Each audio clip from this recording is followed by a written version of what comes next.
Hello friend, welcome to my channel. আমি মনি নিয়ে চলে এসেছি তোমাদের জন্য আরও একটা নতুন ভিডিও।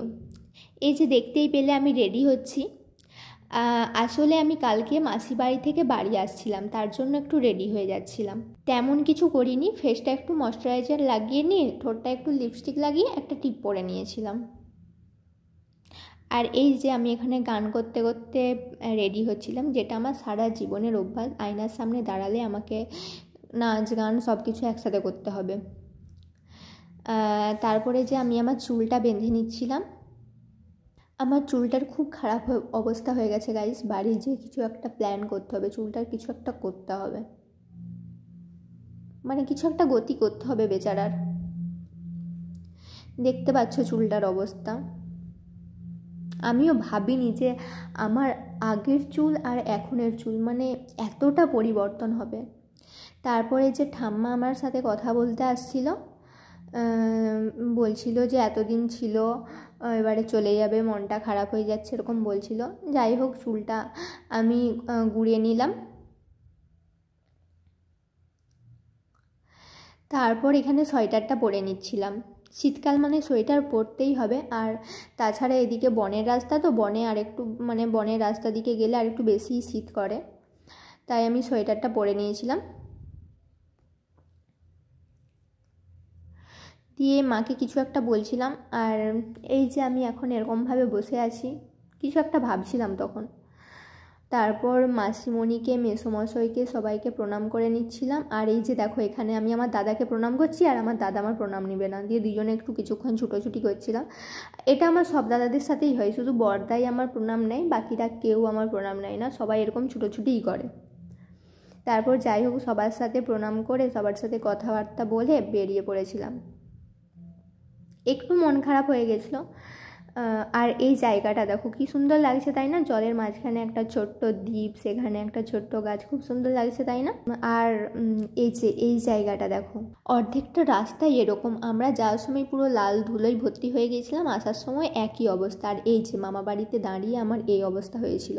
মামা বাড়িতে আসার কারণ হলো, আমরা মাসির বাড়ি যেতে হলে আমাদের মামা বাড়িটা পেরিয়ে যেতে হবে, আর আসতে হলেও পেরিয়ে যেতে হবে, মানে আসতে হবে।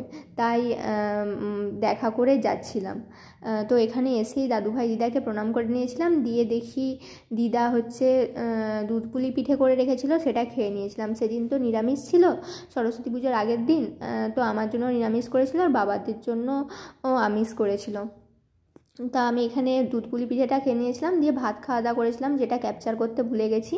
তারপর কিছুক্ষণ থাকার পরে এখানে দিদা দাদুভাইকে প্রণাম করে বেরিয়ে পড়েছিলাম। আর এই যে এখানে আমার অবস্থা দেখো, আমি একটা টিপও পরিনি, কিচ্ছু করিনি। স্নান করেছিলাম, চুলটা যেভাবে শুকনো করছিলাম সেরকমভাবে উপরে তুলে নিয়েছি, দিয়ে বেরিয়ে গেছি। আমি বলছি আমি আর কিছু রেডি হব না, যেমন আছি সেটাই যথেষ্ট। দিয়ে দিদা আমাকে আমার হাতের আংটিটা নিয়ে কিছু একটা বলছিল। আর দাদুভাই ওখান থেকে বলছিল, মানে আমাকে যা বিষয়ে সে আমাকে রাগায় সেই সব নিয়েই কথা বলছিল। দাদুভাইয়ের কথা বা যে কোনো মানুষ যদি আমার সাথে ইয়ার্কি ফাজলামি করে, আমার তাদের কথাগুলো শুনতে বেশ ভালো লাগে। আর এখানে দেখো দাদুভাই আমাকে বললো ছবিটা তুলে দে, আমি তুলে দিলাম। দিয়ে বলছে ঠিক আছে যা, ছবি তোলা হয়ে গেছে যখন, এবারে চলে যা। আসলে এটা মজা করেই বলেছিল। আসলে আমার দাদুভাই খুব মিশুকে। যাই হোক, এখানে আমরা পোল বেড়াচ্ছিলাম। এই পোলটা নিশ্চয়ই তোমরা সবাই চিনে গেছো এতদিন যারা আমার ভিডিও দেখছো। আমার মামা বাড়ির পোলটা, নদীটা।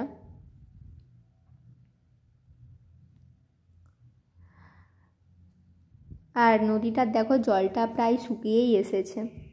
আমি ভাবছিলাম দুপুরের দিকে একবার আসবো, কিন্তু আর আসাই হলো না। আর ওই দূরে দেখো আমার দিদা এখনও দাঁড়িয়ে দেখছে যে আমরা কখন বেরোই। তারপর আমরা এই যে মায়ের মন্দিরটা পেরিয়ে চলে আসলাম। দূর থেকেই প্রণাম করে নিয়েছিলাম, আর গাড়ি দাঁড় করায়নি বাবা। তারপর দূর থেকে প্রণাম করেই সোজা বাড়ি চলে এসেছিলাম, আর কোথাও দাঁড়াইনি।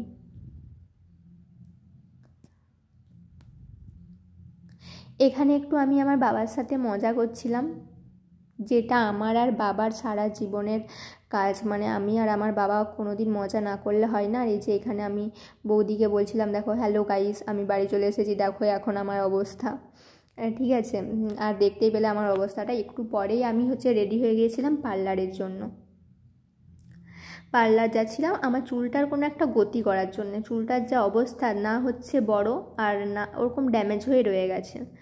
তো গিয়েছিলাম, দেখলাম যে চুলটা অনেক ছোট করে কাটতে হবে, তাই যে কোনো একটা কাট দিয়ে দিচ্ছিলাম। আর এখানটায় দেখো আমাকে খ্যাপা আর ভূত একসাথে লাগছে, মানে যেটা আমার একজন বন্ধু বলে আমি নাকি ভূত আবার আমি নাকি খ্যাপা, যাই হোক একসঙ্গেই লাগছিলো, ওটা একই রকম লাগছিল। তো তার কথাটা সত্যি হয়ে গেল।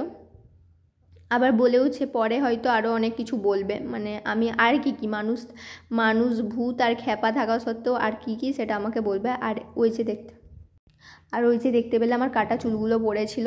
আর এই যে আমার আগের চুলটা ছিল আর এখন এই চুলটা, মানে আমি যতবার ভিডিওটা দেখছি ততবার কষ্ট হচ্ছে, কিন্তু কিছু করার নেই গাইজ। চুলটা অসম্ভব ড্যামেজ হয়ে গেছিলো, কিছু করার নেই। আর এই যে এখন আমার চুলটা এরকম হয়ে গেছে, মানে কতটা ছোট হয়ে গেছে। আমার নিজেরই প্রচুর খারাপ লাগছিল আমার চুলটার জন্য, কিন্তু কিছু করার নেই। বাড়ি এসেই চটাপট ফেসিয়াল করতে বসে গিয়েছিলাম, কারণ এর পরের দিন ছিল সরস্বতী পুজো। এই ভিডিওটা কেমন লাগলো কমেন্টে জানিও। Tata guys, Radhe Radhe.